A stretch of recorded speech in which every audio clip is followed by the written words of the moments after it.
Today we got another unboxing product and I'm really excited for this one. This is the DF64V, which is a 64mm flat burr grinder from Turin grinders, and it has variable RPM.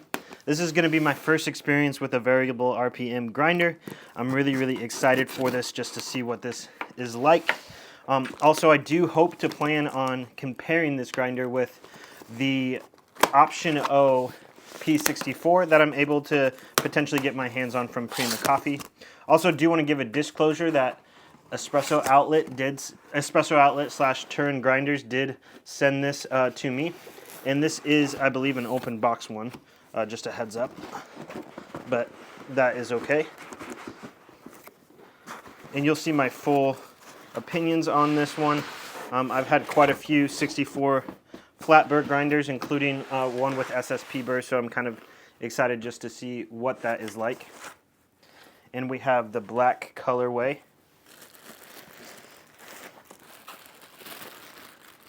Let's pull this out of the packaging here and we'll go over some of the stuff that it comes with.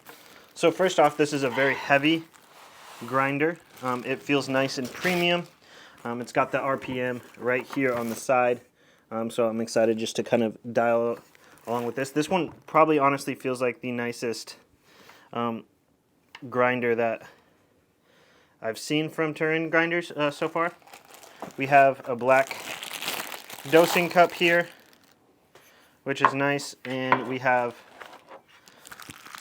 the wooden bellows, and this just fits really nicely because this has the lighter color wood option versus the darker. Nice bellows, premium. This might not have been an open box, but it does feel really nice. And this is the kind of interesting part, is it has this little wooden piece that kind of just sits right there, and then the dosing cup goes on it. And if you notice one thing, it's missing the chute, which will simply stick together via magnets. So pop on one there, pop on one there, and that's what the grinder is going to look like. Simple on power button, nice little brush, an Allen key to do some adjustments, and then a little spray bottle for RDT. So I'm really excited for this grinder. You're going to see a lot of opinions on this one, on whether or not I would recommend it. I'm going to put it up against the P64, which basically is a very similar grinder in the sense that it has variable RPM and 64mm burrs. But overall, my initial thought process on this thing is it is super well built in comparison to the rest of the Turins.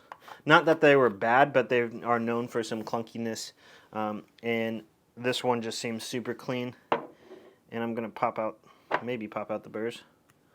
I don't really know what I'm doing with this.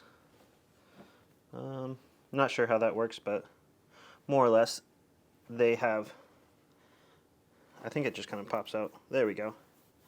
It's got a new burr in it, which is supposed to be pretty similar to SSP burrs. So I'm kind of excited just to see how that goes. But they look super nice, and this one definitely was not used.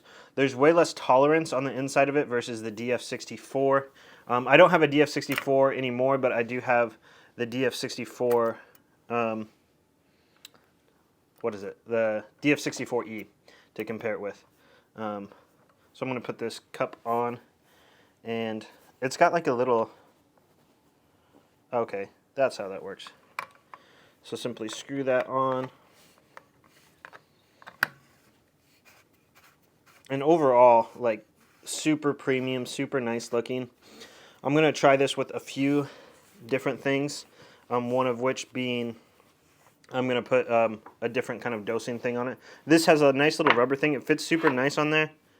Yeah, overall, this seems like a super nice grinder so far, and I'm super excited for it. I'm kind of curious on how this works. It seems like this top part spins, and this bottom part spins as well. So I think this just locks on. I'm going to read the instructions on this one. And you can simply just grind that way. Yeah. There it is. The DF64V. The one of the more expensive options for it. And one of the things I'm really curious about how it will work is how this is going to be in comparison to the DF83. Considering the DF83 is the exact same price as this one. So first off, I do want to say this. I think I already mentioned this, but I was sent this for free in exchange for a review from Turin Grinders and Joe from Espresso Outlet. They're the same companies. If you're looking at purchasing this, use the link below. If you're looking forward to a review and everything that's going on with it, let me know in the comments below, and I would love to have you tune in for that, and I would love for you to like and subscribe and continue to help me produce more content as a YouTuber. So thank you so much for watching.